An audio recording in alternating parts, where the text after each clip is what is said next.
Welcome to Capture the Reps podcast, the podcast for fitness creatives by fitness creatives. Each episode, we will dive into techniques, strategies, and behind-the-scenes stories to help fast-track your career. Whether you're behind the camera or in front of it, this is the space to grow, create, and connect. Hit it, Sam.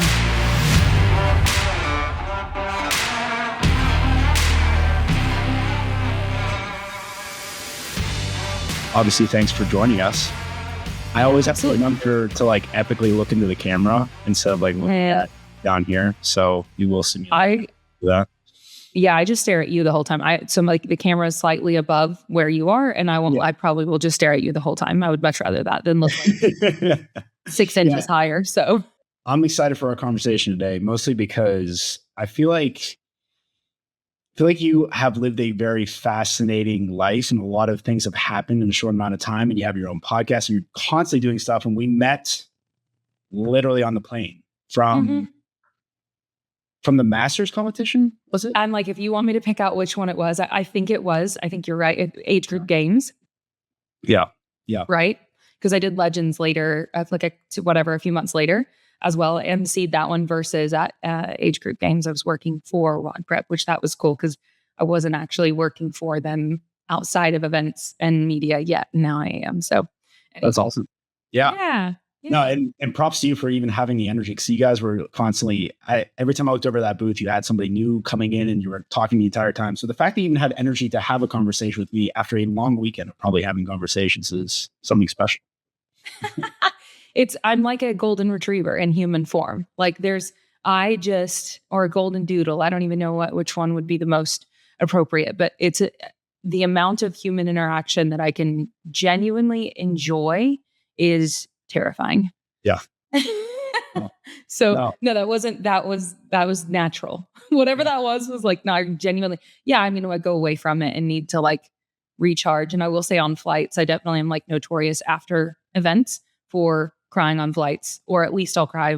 And yeah, just because I'm processing all the emotions that I just experienced in this heightened state around these people trying and doing remarkable things, relative to whatever their fitness is. And I don't know. I definitely wear those emotions or whatever. And so then when I walk away from events, it's pretty invariable that I'll cry at least once and up to a few times within like 24, 48 hours after an event.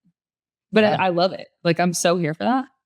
Yeah, exactly. I mean, that shows that you care, first of all, right? Because you probably meet so many different people throughout. And like, I know you personally do a lot of MC. You obviously have your own podcast, do a lot of that. So the constant new faces every single time. So you're probably hearing people's like intense stories about how they are on this, like, whether it's like a fitness journey, whether it's the competitive side and all those things. And like, just absorbing that all day long. So it's understandable, to say the least. Yeah. It's cool. It's so special. I always say like, and I suppose in those, at events, you're largely like watching them on the floor and you do get to interact as well, but even just observing them go through their emotional journey, even if they're not communicating directly with me about it, I'm still just so in it. And part of it in the MC role is to get to tell that story. And so like, it just feels like the most natural thing to do, to feel it, right? And to be able to tell the story. So anyway, that, and then, I don't know. I very quickly go the real human route. Like you mentioned, the having quite the journey so far up to this point in life. And I mean, I really believe that my story is uniquely mine, but everyone has one and has gone through plenty in their lives that maybe they're not such loudmouths about. I just am a real loudmouth about it. Well, you're not a loudmouth about it. I mean, I feel like you're very similar in a lot of people's ways, where it's like, hopefully my story can help someone or can inspire someone, or can, if someone's going through a rough time, just being honest about maybe the times that I've been on a rough time. I mean, I tend to do the same thing. I think it's very helpful. Because sometimes, people only see like the happy glitz and the glams of like Instagram, the highlighty things and like all that. But like deep down, like we're probably all dealing with some things, whether you want to be honest about it or not. So sure. Absolutely. Yeah. And I mean, if you feel in this moment that you're not in a season of life where you're dealing with something very significant, that's amazing. And, but like you always know people who are, you know what I mean? Like it's always either in your experience or near proximity too. So in For some sure. way. So yeah. Sure. Well, let's dive into like, because I'm so curious as to how you found your way into this like crazy fitness world, both on the MC side, on the podcast side, and then your personal fitness journey as well. I must say that I am not down to do the mile every single day because running was always my punishment growing up. But props to you for doing that. So yeah, I'm just curious, like, how did you get into this world? Yeah. And by the way, this is I'm grateful that you're doing this, and I've seen some clips of the podcast so far, and I love the guests that you've had on because this is I'll go into my story, but getting to see a little bit more from the people behind the lens that bring this whole thing to life on a broader scale is like because of getting to work at events, I get to know you guys more, and Yeah. it's so special to know the people behind the lens. So I appreciate you creating this project and sharing a bit more from them because they're wonderful. So anyway, I think you had E on recently, and then you've had Holly on, Yep. and I just adore both of them. And I'm sure there's far more that I even know about that you've had conversations with. So anyway, thank you for doing this. Oh, Um, absolutely. yeah. And as far as my story goes, I didn't play any sports growing up. So getting into CrossFit, getting into fitness in general happened in my 20s. And I'm now 33, almost 34. So I observed CrossFit from afar for a long time online and was fascinated with it because it was the first time I came from a small town in Oklahoma and I saw these women with these remarkable bodies doing remarkable things. And it was just so inspiring. But to me, like that was for them, not for me. They were the athletes, and I had no idea. So I was fascinated with it. And then in 2013, a gym in my hometown opened up.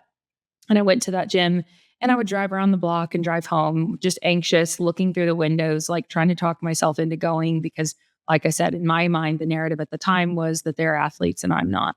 And I now know that that's not true. And it wasn't even true then, but I didn't understand that. And so I was very scared. And so, anyway, I kept that membership for just a few short weeks and went a few times altogether and then canceled it because I was scared. And then I didn't come back for 3 years. And then 3 years later, 2016, I finally came and stayed. And so I've been around actually doing CrossFit every week now for a decade. But I also, as you mentioned, the journey, there are some other key components of my journey that I come from an alcoholism background. And so I had that, I'm an alcoholic in recovery. And so I started drinking at a very young age. And so anyway, fitness always was fascinating to me. But for I'd say, I think it was 5 or 6 years initially. Yeah, I guess about 5 years of once I had started doing CrossFit, I still had this kind of two sides to the coin. There was this life over here and this life over here. And I really wanted to have it together and to become an athlete and whatever. But I also had not yet realized what alcoholism was. And that's actually what my experience was. Because of course, when you start drinking at a young age, it's all just fun. And then eventually it's fun with consequences. And by the end, it's consequences. And that was my storyline with substance use, which in less than 2 months will be 5 years of sobriety for me. Okay, Which is yeah, so that's cool. awesome. So yeah. I always like to, it's an imperative part of the story. And so I need people to know that because if someone is looking for resources for struggles with substance use, I'd love to know that I'm a safe place to come have that conversation and can hopefully direct them to some resources that I believe in. So anyway, and just because although I was coming into the gym 2016, I start going regularly and 3 days a week, then 4 days a week, then 5 days a week. Then now I'm doing a lot of the social events and I'm there constantly, can't get rid of me. And during that time, I was a real estate agent professionally. So I did real estate for all of that time. I think I'd started maybe a year or two before I started CrossFit. So anyway, I was doing CrossFit and leading that other life. And then so as far as the work in the CrossFit space goes, that actually I worked the first event in the CrossFit space, I believe. I'd already been doing like small competitions for fun and so on, Mhm. but I got sober in 2021, April of 2021. And then I worked at the CrossFit Games later that year. And as far as my entry point goes, it simply was WIT Fitness, WIT WIT Fitness. Mhm. It's a UK based brand. They're now in the 2.0 version of their brand's journey. But at that time in 2021, I think the company was 6 or 7 years old. And it was the title sponsor of the CrossFit Games that year. And so I was planning to go to the games and just as a spectator. And so but I also knew it was like post COVID. They're from the UK. And I thought they may struggle to get people over to work. And I like to work. I've always loved to work. And so I just sent emails to Wit and was like, hey, I'll come work your stand for you if you want. And I sent multiple. And then like a week before or something like that, someone responded and was like, hey, no, seriously, can you? And so that was my first entry point to working in an event. And then thankfully that went well. And so they wound up hiring me for more work. And I did a number of different things for that brand for the next maybe 9 months. And then that's when it's been, so what is that? The past 4 years, basically since then, where it has gradually expanded. I had gotten my level 1 in 2020. I got my level 2 in 2021. I got my level 3 in 2025. So I started coaching, but I never wanted to be a coach. They kind of pushed me into the coach's role, if you will. The podcast side of things, that started because people said that I should start a podcast. And I actually don't do my own podcast today. I just do the WOD Prep podcast these days, but that's multiple times a week. And so each one of these roles, we could go further along down the line of the MC role. And that started at a local competition, just them saying, hey, would you mind? And I'm like, I have no experience. You don't know what you're getting, but I will happily try.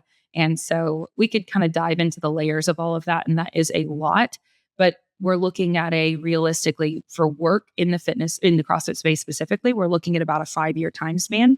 And what that role wise has continued to, it's continued to evolve and shift.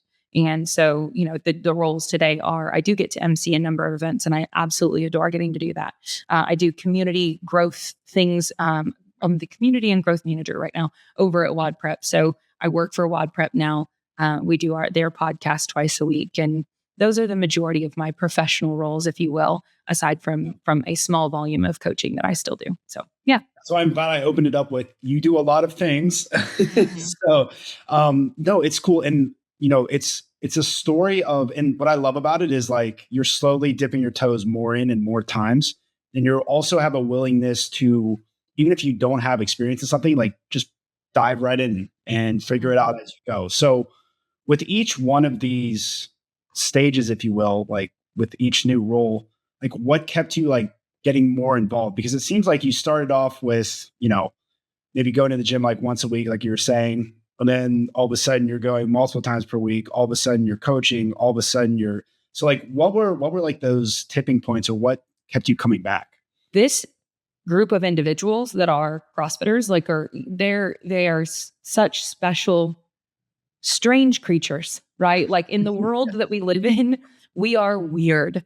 And so willingness, desire to put your head through a figurative wall all the time and get wildly uncomfortable, like those character traits often go outside of the gym as well. And so they're also ability and understanding of the importance of being in community, supporting others and so on. Like I just find the traits of people in this ecosystem to be really attractive. They're very hard workers. And so I think that it really comes down to, I find that all very desirable.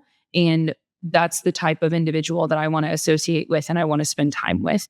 And so as far as the professional roles, it's really ultimately, I jokingly say, especially with the MC work, I'm like, I've done really everything I could do to attempt to make my work just like an adult playground. Like I'm really just trying to have fun at the park with my friends professionally, And so, yeah, I think it's just being really attracted to the people involved in the ecosystem. And as far as the work bit goes, yeah, as long as I'm going to be open and honest about if I don't have experience or it's not something, whatever, as long as I tell you that, if you still want me to show up and work, I'll raise my hand every time. And I do raise my hand a lot. And certainly once I got the first couple of hires for MC work in particular, I started reaching out and I started saying, hey, I'm available for this, so have no problem with an ask and with no ties to it, Yeah, absolutely. So those individuals that are really looking at either becoming MCs or maybe working at a larger scale, like what type of advice would you give just from your past experiences that could help benefit them? Yeah. I think that the raise your hand is huge because oftentimes like opportunities don't just know that you're there wanting them. And so the communication factor of like saying, hey, I'd like to do the thing. And it's okay if you don't have a ton of experience. I mean, anybody who has a ton of experience at one point in their journey did not. And so that's, you got to get your reps somewhere. And so often that does look like volunteer work in the beginning, and that's okay. That's more than okay. So, I mean, I think that the advice would be to be a bit bullheaded, to be a bit delusional in optimism for, I mean, look at anyone who's done anything meaningful. My fiance is a professional wrestler. And if you think that the journey there doesn't have to be delusionally optimistic to think that we're going to the top, and guess what? We are, like it has to just be blinders on, go. And everyone else around you is going to for the most part, look at it and be like, that's strange, or what are they thinking, or how, whatever, like good. It shouldn't make sense to everyone else. And so anyway, yeah, I would say that definitely communication of your interest. And then, yeah, like for creators in particular, like polishing your craft, you have to, and so that does look like volunteer work. And then when you're there, going above and beyond every time, like showing up certainly on time, but even in advance, like what can I, is there anything else I can be doing prior to the event? Making sure, you want to be the hardest worker in the room. For sure. And I'm not saying that I nail that by any means, but I am saying that I do believe if that's the intention going in, that's a recipe for greater likelihood of success, for sure. I couldn't agree more. And that delusional optimism, where did that like stem from? Cause like, I don't think I've heard it like used in that way, but I really like where you're headed there. And I really want to get that like thought out there as far as like that mentality. Yeah. So you're a creator behind the lens for the most part, right? And like I would imagine I tend to be a little bit more in front of, yeah. But a combination. So honestly, both of those projects, this project and with your behind the lens, both of them, I would imagine that it's safe to say that even people that love you don't understand or didn't understand when it was early, when it wasn't actually making you any money or anything, or it's not where you want it to go or whatever. It was probably rather confusing to them, right? Oh, for sure. Yeah. Yeah. I mean, and I'm like, I just think acceptance of that, and then even when you have lofty goals, like those often make other people uncomfortable. And to me, I think that the faster that you can make peace with the fact that you're going to make other people uncomfortable is probably better off for you. Like I can't let you being comfortable with my actions dictate whether or not I take the actions if they are aligned on like a principles, values, purpose alignment for me, then I have to be okay with however that's received. Yeah, I don't know. The delusional optimism, I will say for me, being delusionally optimistic, to some degree, that's innate. That's just in there. I don't know. It's been that way. And that will also get me into trouble. I literally just got invited onto another podcast that's very largely business professionals. And anyway, I responded and I said, I want to be really clear. If you want me to come on as a guest to talk about how to make a business profitable, you should talk to someone else. I'm still figuring that out. We're not, but if you want to have a conversation about like purpose-driven action, like we could talk about that. I'm just not going to be your systems girly. Yeah. No, I hear you. I think, yeah, I don't know. I don't know that every single one of us is still trying to figure out how to be even more profitable, right? 'Cause like, especially now, because like we're all probably doing our taxes and we like look at our taxes. Okay, how do I like gain the system? You're a contract worker. Mm-hmm. Yeah. It's a little bit more complicated than a W-2. So I hear you on that end. Is there anything that you've come across that has like helped you with that mentality? Thinking of individuals that might not have, to your point, like the support system, or people might be afraid to like take that leap and put themselves out there. Is there anything as far as like you've seen or heard or read or anything like that that would help people like take that, leap, so to speak? Gosh, there's so much good literature out there.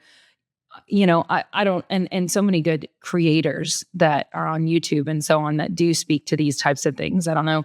I suppose the Hormozis probably have a ton of really excellent content out there, Layla included, the wife, for women. And then, I mean, not that you couldn't listen to either or, but they both put out content. Alex Hormozi would be another good one. As far as just the like nuts and bolts of who cares what everybody else thinks, put your head down and go, I know that, I mean, I've read a ton of books, and it's interesting because a lot of the mindset, personal development books were really profound to me certain stages of the journey, and then eventually you've like read a lot of them, and so they become a bit less like that. They've certainly shaped the way that I think and speak, and I think that the way that you speak is really, really powerful. So I try to be very mindful of that. But let's see some of the other really good ones. I mean, Jordan Peterson's 12 Rules for Life, like that's a phenomenal book. So that's one that I would certainly recommend. I'm trying to think of the name. It's a black and white cover. I can see it, but he has a podcast as well. His name is Stephen Bartlett. It is CEO, The Diary of a CEO. He wrote a book. Do you know by chance what that is? No. You're gonna hate me for this. I don't like reading books. That's okay. A lot of people don't like reading books. Yeah, And I will say, go ahead. I was just saying, I've always watched videos, and I know that's like so stereotypical. Like, of course, the video guy watches the videos, but I don't know why, but whenever I watch something and listen to it at the same time, I consume it better than if I was just reading written word. And I don't know where that stems from, if that's just like an early developmental me type thing or whatever, but I don't know. It's just always been my It's the way that you enjoy like learning. Yeah. I don't see any issue at all with that. Happy Sexy Millionaire is the name of that book. But anyway, yeah, I think it's important to acknowledge the reality that listening to the way that other people think has shaped. Like I can take from that and go, what if that resonates with me? What do I need to shift about the way that I think that, like certain things. I mean, another example would be, Layla and Alex. Layla speaking about in her relationship, they're just very open and honest about how much time they dedicate to their work and how their marriage, is very, very important to them. But what that looks like on paper, hours devoted to maintenance and care of their relationship versus their businesses. And just certain things about the way they talk about that sort of stuff. Like it's given me new ideas and new vocabulary. And I'm very grateful for that from people. So there's a combination of a ton of inspiration. But then I also think it's riding that fine line of like, at some point we have to put all the consumption down and just go do stuff, Yeah, I forget who it was, but I came across this like interesting quote where it's like, my goal is to have you like unsubscribe from me because you don't need me anymore because I've given you all the tools and like motivation that you need. And then listen, I'm always here. So if you need more, you can come back to me at some point. But like, yeah, if you're constantly just consuming, and then to your point, not actually going out there and practicing and doing, you're just kind of wasting time in this like middle ground. Yeah. Yeah. There are seasons to the journey for sure. And I love the idea of, I don't know, I suppose today I do have a dedicated section of my day that is to studying of certain literature. And so there's like a small amount that goes towards that each day. And then it needs to flip to, so like balancing, right? Both where it's like, okay, so I still allow for a certain amount of time each day. I mean, I need, you hear some version of this from successful people all the time. They spend a certain amount of time learning and then they also then flip it. So just like, am I doing both? Or those are questions for me to answer to self that are important. Am I? How do you like structure your day then? Like, is there certain things that you do daily to put yourself in the right mindset in order to achieve at a high level? Yeah, I appreciate you even saying achieve at a high level because it really is like we're all just out here doing our best, And so the idea that it's perceived that way, I will say it feel even if that is, and I enjoy my life a ton. It doesn't ever feel overwhelming or it feels, or that's not true. It doesn't ever, but it does not feel overwhelming frequently.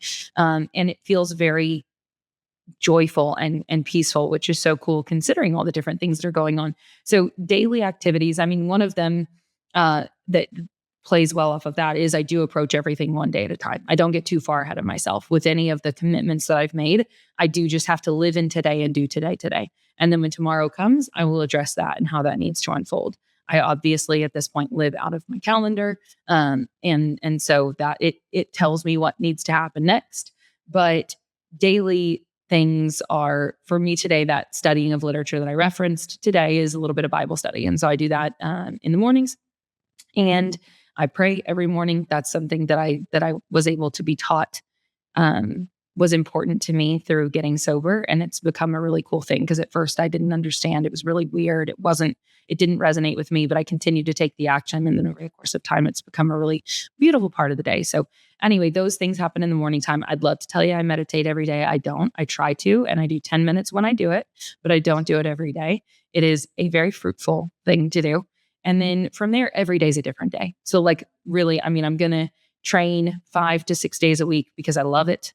I'm going to run a mile every day because it's a commitment I've made. It's a thing that I've decided to do to cultivate community and be a source of inspiration for others. It also doesn't like if someone's going through a season of life where they're just feeling stuck, right? Or they're in that consuming season where they're really trying to figure it out because like those seasons are very real and they just don't have any momentum of their own, then I will say that that mile a day thing is a momentum builder for me Mm. personally. If I Yeah, I can't sit love still that. for too long. Yeah. And I mean, momentum's powerful and it requires daily, like you can't, it's not something you build and now you have it, you have to, I mean, I've done 75 hard 4 times, I think. And that's so like a momentum builder, and I've intentionally done that multiple times in life whenever basically the bottom fell out from underneath me. And I was like, I just need some next right action in my life. So here comes 75 hard. It at least is going to tell me the next thing that I have to do, whether I feel like it or not, and just go. And whether it's the most optimized thing to do in the world or not, it's positive action, it's momentum. So And it works for anyway, you. That's the most important thing, right? Like who cares? Like if it works for you, that's all that really right. matters. Yeah. And so, and it's been fun to do the mile thing too, just because, it's not as much of it. It's a very tiny commitment that like, as much as that's a daily thing. So it is very much a commitment. Like a mile is not a lot to ask. It's really not. And so, and I've had at this point, hundreds of people do it, which is so cool. And, some of them just walk all of them. Like it meets them where they are. And so for me, the commitment is that I'm going to run every day. And now I've turned it into this thing where I, share a gratitude alongside it every single day. So it's become a really fun thing. But that's a daily thing. And then honestly, everything else is what is the calendar telling me that I'm doing today? And it varies pretty greatly. I love the idea of gaining momentum because speaking from strictly like videographer, video editing type period, there are certain times where you feel like there is so much to do. There's way too much on my plate. And you get overwhelmed with everything you have to do instead of, to your point, just taking one little slice of something Mhm. and just completing that and just starting the train, right? Just starting it up. And I think What does that that's look like for you?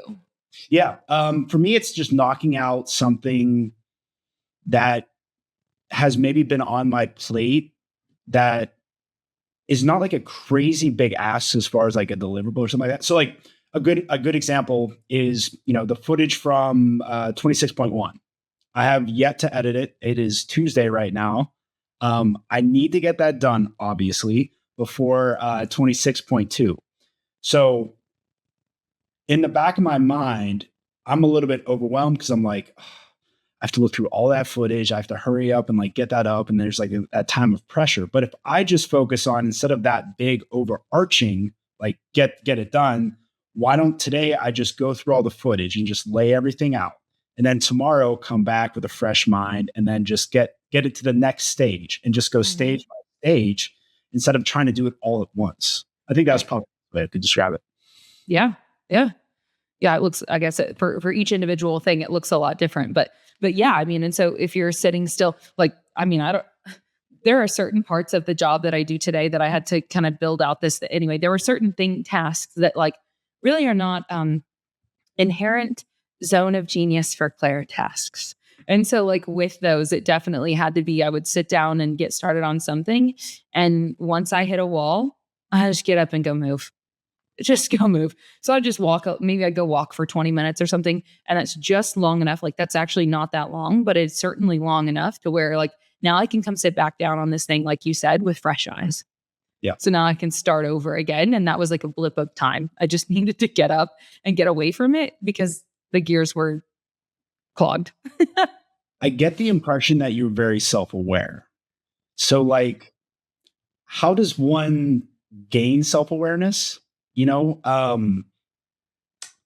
because I think that's a huge skill, like it's a huge advantage, like a big unlock for a lot of people. Yeah. I love that question. I love all of these questions, and it's so interesting because it's like I know for a fact that I don't just have the right perspective on anything. I would hope not. I would spend the rest of my life trying to figure this thing out and continuing to add more tools.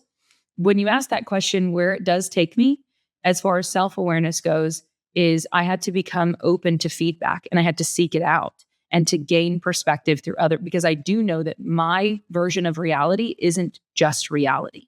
And so I do have multiple mentors that know their role in my life. And when I need some perspective, I can go to them and ask for it, and they can help me see whatever it is that's going on um, with through a different lens. And so that is something that definitely over the last 5 years has changed a ton in my life. And so I would say it's interesting because it's like, hey, how are you self-aware? And hopefully I have gained some of that, and there's so much more. I'm still a delusional creature. Like I still am, but not always delusionally optimistic. Sometimes it's not the good delusional, but I was taught to not be so self-reliant. And so that's been very, very helpful to actually seek outside perspective. And that's kind of definitely helped me, I would say, be more aware of my patterns and traits, and how do I feel about those? You know, is there anything that doesn't actually align, or anything I do want to work on there? So anyway, I don't know how clear of an answer that is, but interestingly, self-awareness, I feel like actually to some degree is like being able to hear what other people think, and then bump that up against, do I agree with that? Does that resonate with me, or what do I want to do with that? No, I think that's a great perspective because I think everyone has a completely different way of looking at certain things. Like there's not like, if we don't have this like group think mentality, which is great, especially like being a creative person, like everyone has like a little bit of a different slice of the pie type of situation. So I Oh think, yeah. with that, I think hearing your perspective, maybe someone else already came with another perspective, but that can open up their eyes and then they can morph it into this like third perspective. Um, Uh-huh. that kind of thing. A lot of like slicing of the pie. I never use that phrase, so I don't know where that's coming from. But Are you hungry? I was like, yeah, I don't know. I think it's because we had like the whole baby shower this weekend. There was pie there that Oh. I'm Oh, like, what pie? Okay, I love to eat. What pie? it's just like like pumpkin or some. Oh no, apple. Sorry. Let's say, okay, okay. Yeah, yeah. Was that something Mama was craving? What was that? How did we get to apple? Well, right now, mom is craving a lot of the cookies and such. I think the diet yesterday was consistent of, and Sav, if you listen to this, I'm sorry, was like pretty much entirely cookies. And then at the end of the day, I was like, oh, I should probably get some protein. And I'm like, well, that would probably be a good idea as well. So we And adapted she's this. pregnant. She gets a pass on a lot of things. Listen, I don't know why, but she hasn't had like too many cravings. So I've kind of lucked out. And then I've had a lot of friends that like will tell me like these stories of like, oh, they had to stop at like this random like food place and like pick up like this obscure item that they're Yes. like we don't even sell fried pickles. What are you talking about? Kind of thing. So Sure. something. Has it been tough for you at all as far as nutrition goes? Like, I guess if she hasn't really had anything crazy, then maybe not. But if she has been enjoying more treats or whatever it is, has that been challenging for you? I've always had the mentality of if it's around, it's a little bit harder for me. So if it's not around, I don't even think about it. But if it's Right. around and I happen to open up the door to the cabinet and then there's, something great sitting there, it's like, but I think the biggest killer for me is on the road. And this very well is like, the hours are absolutely insane. Typically at events, Yes. we're there for 16 hours and we're constantly on the go, constantly doing something. So we just don't think. And then whenever we do start to like relax and settle down, we then realize, oh, we haven't really eaten that day, or perhaps we waited too long and now we just need something and anything. And we just grab something really quick. So that's probably where the nutrition kind of takes a little bit of a hit, unfortunately. Gotcha. I've always been blown away with the way that creators go about their nutrition during events. Like I've come to accept it Yeah, very in a good way or a bad way. Oh, in an awful way. I absolutely love y'all. And I'm constantly like, excuse me, can you eat real food so that that'll wait? Like, have you drank water? Do you need electrolytes? Like, because I feel as though most put their nutrition on the back burner, to say the least. And I'm just like, but you would feel better if you ate. Anyway, I don't know. I bring a lunchbox. I literally travel with it. And like I stop at a grocery store first thing everywhere I go. Like, yeah, I got a plan for So that. this is me. This is me listening to your feedback of my nutrition for an event, and then I'm going to have the self awareness to implement this at the next event. Yeah. If it's something that you want to prioritize, like if you don't, then you don't and you won't. And then many like don't have any issue with it. They're used to it. They're in a group with it. It even feels good. So, hey, who am I to say what you should or should not be doing? It wouldn't work for me. So I Right. choose to be like almost obnoxiously proactive about nutrition at events. But that then provides me peace around it. Cause I'm like, okay, I have a plan. I love the plan. Yeah. And you know your workflow, right? You know how you operate at a, again, I'm not going to say at a high level, at a professional level of whatever. But no, that's good. And, you know, we do have Wadapalooza coming up. I know you said you are going to be there, right? I will be there. Okay. What's the setup down there? Talk me through it. Have you never been? Well, no, I'm just saying like your setup. Like, are you guys like gonna have, like a live podcast setup? Are you going to, I don't know, do some fun activations? Is there anything you're Yeah. looking forward to about Waterpalooza besides the Yeah. ascension? Yeah, I've actually done a few things over the years at Wadapalooza, but I did SoCal. I emceed SoCal for the first time emceeing for Wadapalooza. Yeah. So I will be at this one as an MC. So this will be my first time emceeing Miami. So I've Oh, been we're to gonna get. Miami. Listen, I'm going to talk to the media people. We're going to get like some good video and some photos of you out there doing the thing. About that. Heck yeah. We'll Yeah. talk to our friend Ish, make sure he gets some good stuff of you. So, Oh my gosh, I cannot wait. I'm so excited. I mean, I've always loved Wadapalooza. And literally like for years after I worked for a brand there for WIT.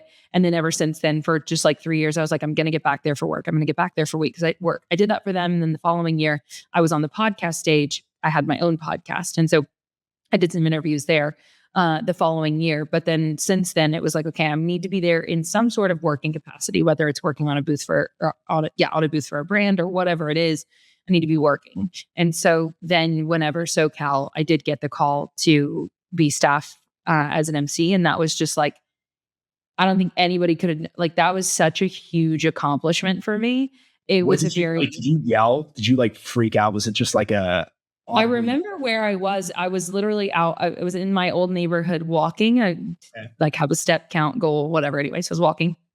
And I remember getting the phone call and definitely was like, it was very surreal. Like I was like, oh my gosh. And so then of course I text my fiance and was just like, you know, and anybody who was close to me, like knew that that was something, it was like, that was a very big goal. So I didn't have the goal necessarily to MC it. Although now I have like, obviously that has transitioned, but I was just like, I want to be there for work. And so when that happened, I was like, oh my gosh. And I even remember, this is kind of like a random funny story or funny, I don't know how funny it is, but, I work. So Dylan Malitsky, who is I think his title now is CEO, I believe, of Wadapalooza. I mean, he runs Wadapalooza.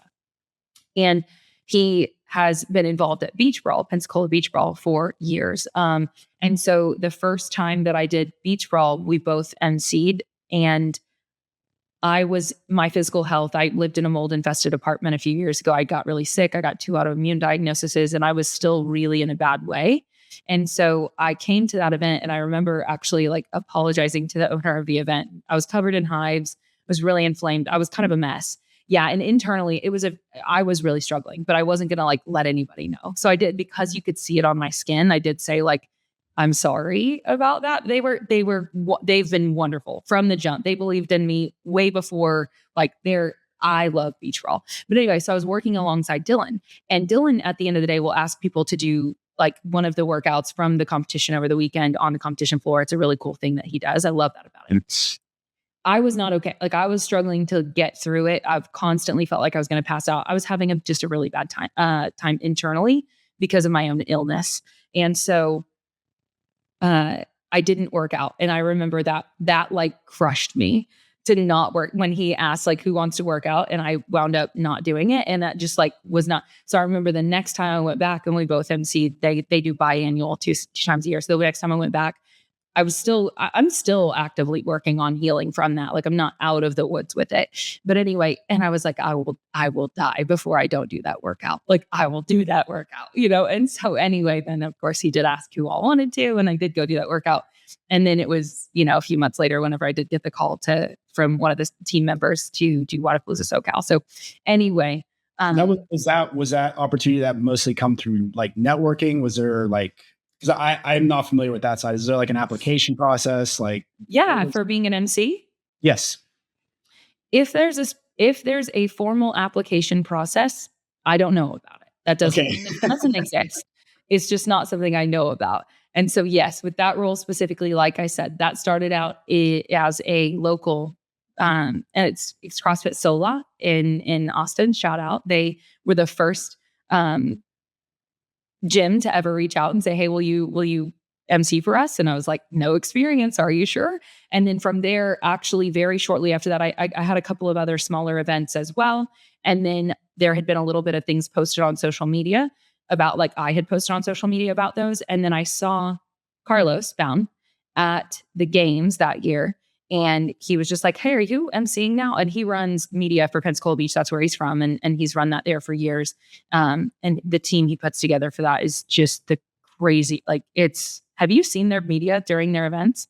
Yes, Carlos is very talented, I must say. So it's insane. The team that comes together and what they put out over the course of that weekend it's crazy. And he now does it for TFX as well. And same thing like that. When you watch that play out, I'm like, oh my gosh, it's so cool. So anyway, he just wound up saying, "Hey, is that something that you do? We need somebody for Beach Brawl." And so that was my first like larger event, which is why I'm always like, I'm so fond of it. And I'll be down there in just a few weeks and I can't wait. So anyway, yep. And then from there, once I did that one and maybe one or two others, then I was like, okay, I think I really actually want to do, like, I should pursue this. This has become a thing at this point. I love working events. I just love being a part of this thing. And so if it's in this role, great. And so then I started to actually intentionally reach out and say, "Hey, this is something I do in case you guys are interested." So yeah, I've never seen a formal application, but I've definitely sent a lot of DMs to different events and put my hand in the air. Yeah. So what about it then? Like got you really is passionate or like wanting to obviously DM a million different competitions and make this part of, I don't want to say part of your identity. That seems really dramatic. But it truly is. Okay. Yeah. I jokingly say that CrossFit is like my whole identity, as I joke about it. But I mean, at this stage of the journey, if you were to look at my day-to-day life and work and social media and that's what you would say. You're like, well, okay, she's got one thing and that's what that is. Yeah, I think it's the same thing I said earlier. It literally just is. I am that golden retriever or what, like, I love the human interaction side of things and I want to be at events. I want to be there. I did not have attachment to the MC role until I started being hired for the role. And then I was like, let me figure out how to get good at this. Yeah. And so now, of course, like I'm on that journey and I'm continuing to learn and do the best that I can and ask for feedback there as well. And so anyway, but now it's definitely an intentional, let's see how good how far we can take this thing. But it all goes back to I just want to be there. I just want to be there. Yeah. I want to be there with those people doing that thing. And I can't believe that it gets to be in this role because it is so fun. It's such a dynamic role. It really is. Yeah. Yeah. And you're just why, I mean, you're the amount of knowledge you have to have, first of all, of like the entire, like the workout itself, the floor itself, the location, all of the sponsors that you have to name throughout it, all of the brands that are working there and that are there, you have to be in tune with how people are progressing through the workout. I mean, I don't know how you guys do it, but, I actually look to you for guidance. So like on the video and photo side, if you're in this scenario of like shooting for like a news outlet or something like that, I will actively listen to what you are saying and who is winning and describe what lane and that kind of stuff. And then that will determine where my focus goes. Mhm. So really, you know, a lot of creators look to MCs to provide them direction as to what's happening in the workout and to get the actual shots they need to get, which I don't know if you knew that or not, but it's a very real thing. Yeah, yeah. I mean, to be honest, I don't know if it's ever been articulated to me in that way, but it doesn't surprise me. And then all I can think of is like, don't tell the wrong story. Yeah, it's like, oh, no pressure now. I mean, like, if Yeah. something happens at Wadapalooza, I'm just going to send you a nice little DM, like, oh, thanks for that one. No. Yeah. I know there was one time at TFX that there was anyway, there are 20 lanes on that floor. And there was one heat that I remember this girl at the far end just did not come out anyway, whatever. Like she finished first and I was calling the middle three lanes. It was the final. That was even worse because it was the final. It does happen. And I remember, and I like went over to immediately and apologized. She was great. And then I said it over the microphone. Like I was like, she, obviously she won it and, missed that race by it, but she was off so far away from the race of the top three athletes in the division over the course of the weekend. She was pretty far away from them and just sneak attack crushed. And so, yeah, anyway, that's something those are the things that stick with you as an MC that you're like, pay attention to the whole field. Don't Just do like that. keeps you up at night. You're Don't just fixate on the middle lanes because you never know what's happening out well, there. in your defense, a lot of the times too, people might come out a little bit hot and think their capacity can withstand that initial like push. And then all of a sudden, Joe veteran that's been doing this since, early 2000s and such, just comes out of nowhere and just blasts through the pack. Yeah. And it's just our job to pay attention to the whole thing. Because yes, that type of scenario happens all the time. And we are supposed to be able to see it all and to make the pivot. When somebody takes over, we need to tell that story now. So usually I would like to think I am a very play-by-play so far up to this point as an MC. I very much so am a call the action, tell the story of what's happening. I don't do quite as much color, if you will. And that's something that I am working on because I'd like to have a little bit more skill there. But anyway, yeah.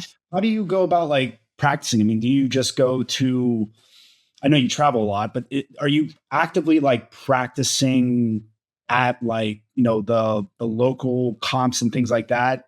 And then taking that experience to like the big stage, like Wadapalooza, so to speak? Like, is that kind of the mentality of how to get better? Yeah, that's a great, I honestly think that people could really like, I could benefit and people could benefit from taking acting classes and everything like things. I have not done that. I have not done that, but I do believe that would be really fruitful. And so, for me, as far as practice, it really has just come down to on the job experience and just letting those reps stack up.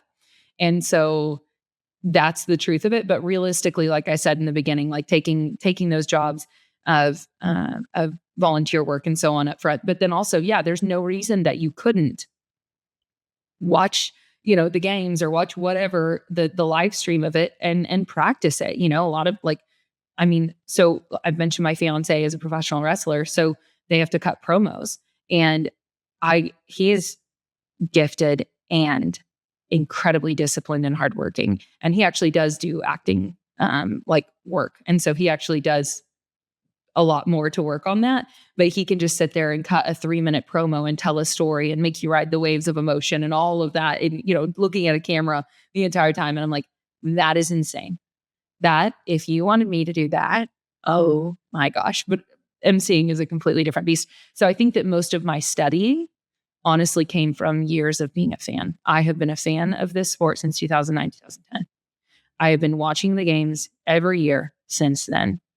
And so the amount of hours I have spent hearing Kiki Dixon is a ton.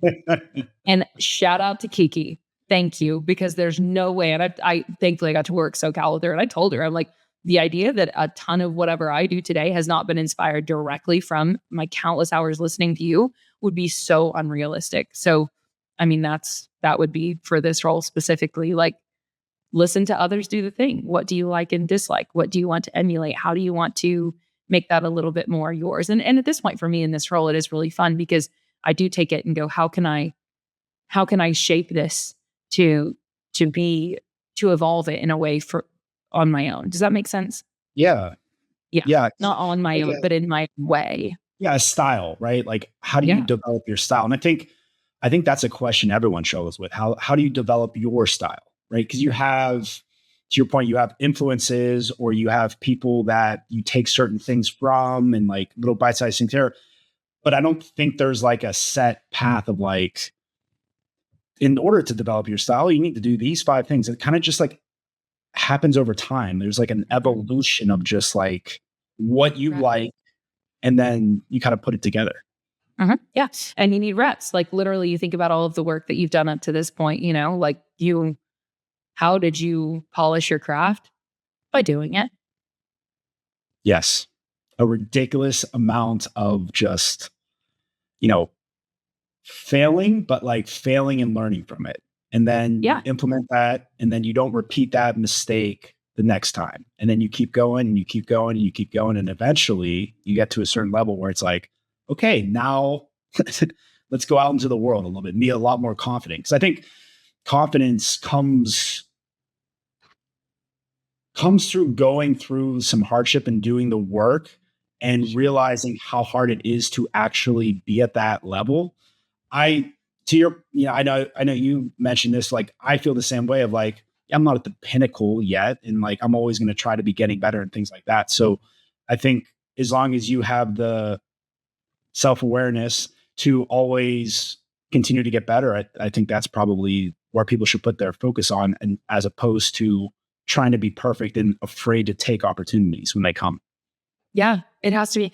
Think about your original social media content, whatever it is that Please, got I don't you. want to. I don't want Yeah, to. exactly. Like it makes you cringe and it should, Oh, or at least that's how it works. And so yeah, for any of those, I guess, because this really is largely geared towards telling the stories of, but then also, for other creators, right?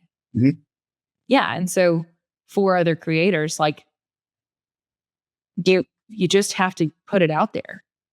You just have to make the thing and let it be imperfect always. Cause I bet even the content that you make today, do you ever feel like you finish a product? You're like, that's perfect. I could always do something more. Absolutely. I think And that's even the when you biggest. finish the deliverable and you give it to somebody, like maybe you're proud of it, which I hope that you are, but you Yes. always know like, and that could have been like, do you ever finish a product and you're like, that is perfectly finished. The bow is on the thing and it is ready. It's perfect.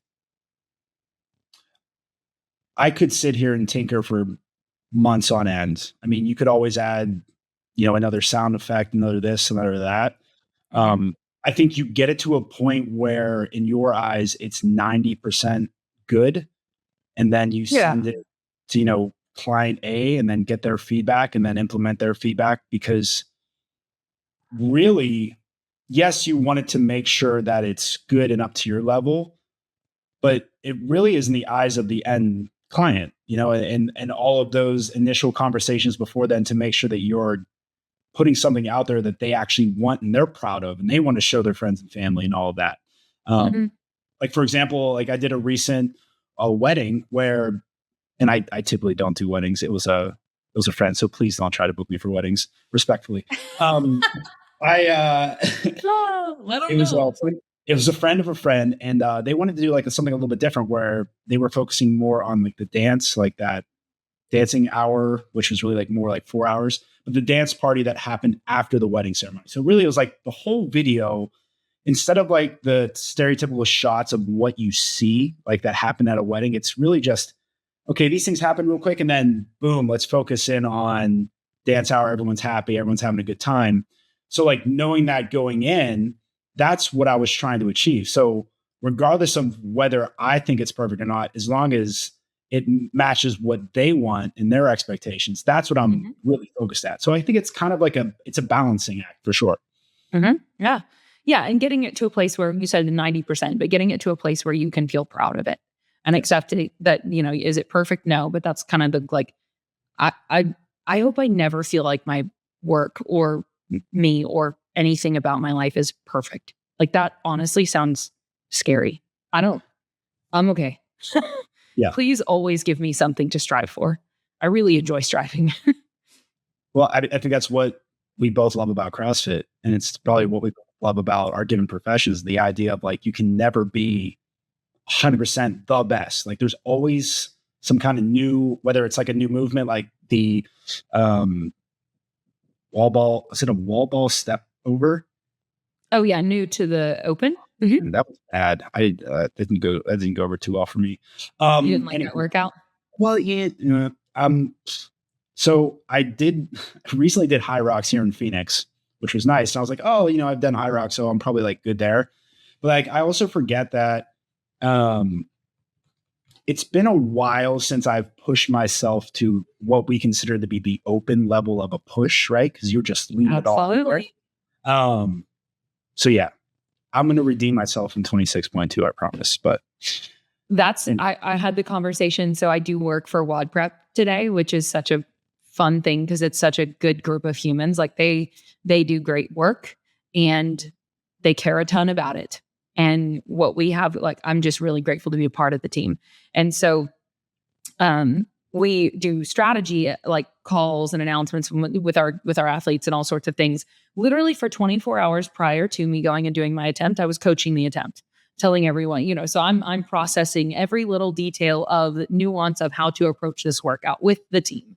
And so I got a strategy in place. And the whole time going into it, I'm like, here's the thing, Claire. You have to be willing to hurt. Like that's the thing about the open is you have to be willing to get, in general, in training, I like to get uncomfortable, but like this is different.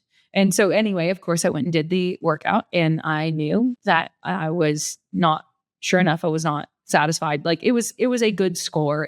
I definitely gave effort, but I did redo the workout because I was like, I didn't wring it out.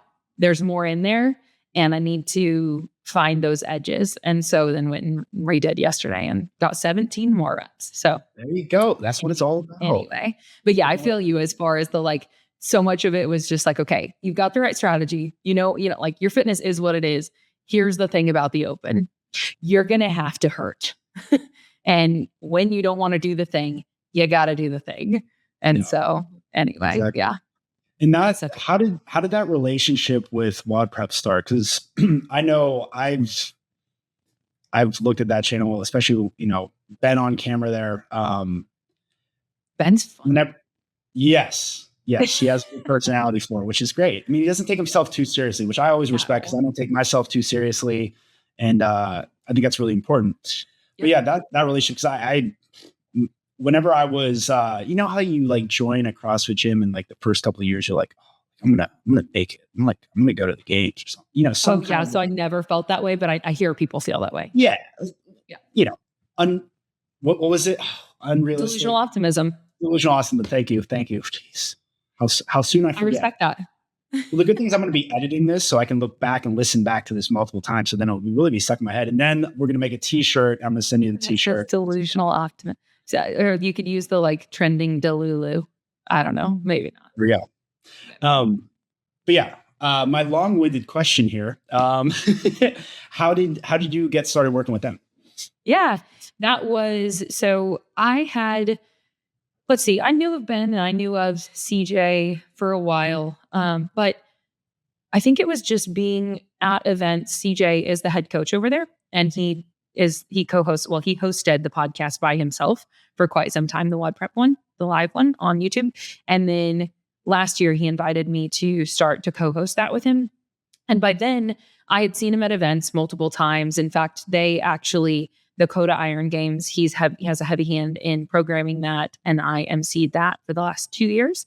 And so that was one where we had extended exposure to, and that's where the headquarters is for WOD Prep as well. So Ben was there as well. So I'd been around them a bit, and then he was coaching athletes at semifinals. And so I would see him at multiple semifinals. And so I'd kind of gotten to know him from there, but then he was looking for a co-host, and one of his listeners, shout out Kenneth Kenneth. I'm pretty sure it's Delap. It's either that or Dunlap. Anyway, Kenneth, one of the listeners, suggested me. And so then CJ reached out and was like, hey, what do you think? And I was like, well, I've certainly never done a show like that. So there are no guarantees. And I said, I told him straight out of the gate, because I knew this about myself. And I said, one of the things that I am working to overcome at that stage of the journey, which this is what's so cool, is that already, even in just 8 months of co-hosting that show, the progress that's been made is like pretty stark. I told him when he called and asked, I said, the thing that we're going to have to overcome with me is my willingness to be honest publicly and allow that to land wherever it lands with people, and to not be too attached to how they feel about it. Like to just be willing to share my opinion without fear of what others will think. And so that was what I told him when it came to co-hosting the show, because that was going to be an expectation, is like, hey, you're not coming in here to just, and mind you, I am a generally shocking positive person that looks for the positive spin on things and so on. So we do, not criticize, but we do analyze things and give our takes, whatever. And I'm going to find the positive spin on any of it or whatever. But anyway, so I said that was going to be the thing. And I actually have a message that one of the listeners sent after one of those first couple of episodes, where they were just letting him know privately. And I don't know who it is that sent it, but they let him know, like, hey, she's not it, because she's, Oh, yeah. And jeez. I thought you were going to go the other direction with that. no. Now they thankfully, I think generally it's very positive, but she just simply, and what she said, or the person who said it, whatever said was, something about like, I was too riding the fence on everything, like I wasn't really standing anywhere, and they were right. And so when we talked about it, it was like, this is exactly what we said we would have to navigate with me. And we can either choose to persist and let me work through that out loud in real time, or not, So anyway, that was the first working with them opportunity. And then shortly after that, the age group games last year, I had the opportunity to go work for them there as well. There's another event that I know, Legends, I wound up not working for them at. We did Affiliate Con as well, where we had a booth there and we did a ton of live podcasts from there. So anyway, I came in working on the media side of things. And then basically it was just kind of after doing multiple events together. One of the things too, that was because I wasn't looking to work for them. I knew that my work was gradually growing further and further into, like, I knew that shifts were taking place and I was ready for that, but I wasn't sure where that would land. I just knew that it would feel more aligned. And so as I worked events for them and with them, I had a lot of exposure to the team that is WOD Prep. And so spent a lot of hours with the team, and I found myself really enjoying the time I spent with them and being really fired up by we were very aligned, but also they care so much about their athletes. And even if it's not one of their athletes, when Ben is coaching, his ability to get someone the skill that they've been trying to get for a decade is actually crazy. But he won't stop. He will not stop until they get what they came for. And I just loved how dedicated they were and how passionate they were about the things that they were doing. And so those are the kind of people I want to associate with, And so then whenever we went and did Affiliate Con as well, that was a smaller team, but still a few team members there. And same thing, like it was just like, I found myself enjoying working alongside them, but then also enjoying going to dinner and all just, it was like, I didn't get tired of it basically. And I really liked how much they care about what they do. And so anyway, then we started to have conversations about like, okay, well, what would me working for them more look like? What is an appropriate role for that? And so on. So anyway, that's kind of how that organically took place. No, it's great. It goes to the constant theme of you wanting to surround yourself with those type of people, the good character people, the high energy people. So that's cool how that always, kind of is a constant theme. I don't know if that's, I feel like that's my interpretation of it. Yeah. Well, I think the theme has always, and I've been conscious of this, and I don't know that, I don't believe, like I've said this whole time, that my approach is the right approach by any means, but there is a persistent theme through this that I've held very loosely what this needed to look like as a description of the job or whatever. And instead just been like, if I continue to take purposeful, like values aligned actions, put myself in the rooms with the people that I want to be around, and I'm willing to work hard, I just have faith that that is going to continue to evolve in a way that I'm grateful for. And it absolutely has. And that does take time, because all this work that we just talked about, this was a 5-year time horizon. It wasn't overnight, any of it, none of it. And so whenever I did work at Wadapalooza, Miami, that would have been January 2022.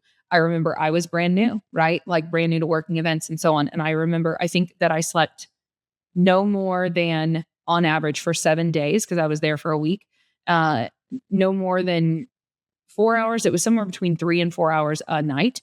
And I was just like, I have to do everything that is available to me. So work my day, all day. And then in the evening time, I need to go meet people and get to know these people, And so that is another thing that I remember that week, burning the candle at both ends the whole time and just being like, you need to seize this opportunity and you need to do all the things that are available to you anyway. And so then in reflection, it's like, and that paid off and that was worth it. So going back to like being the hard worker, like doing the job and then also going and doing the networking, which when you said that, that's what came up, why that came up to me. So anyway.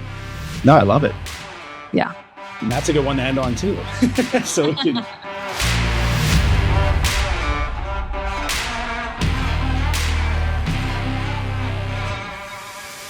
Well, that's a wrap on this episode. Thanks for tuning in to the Capture the Reps podcast.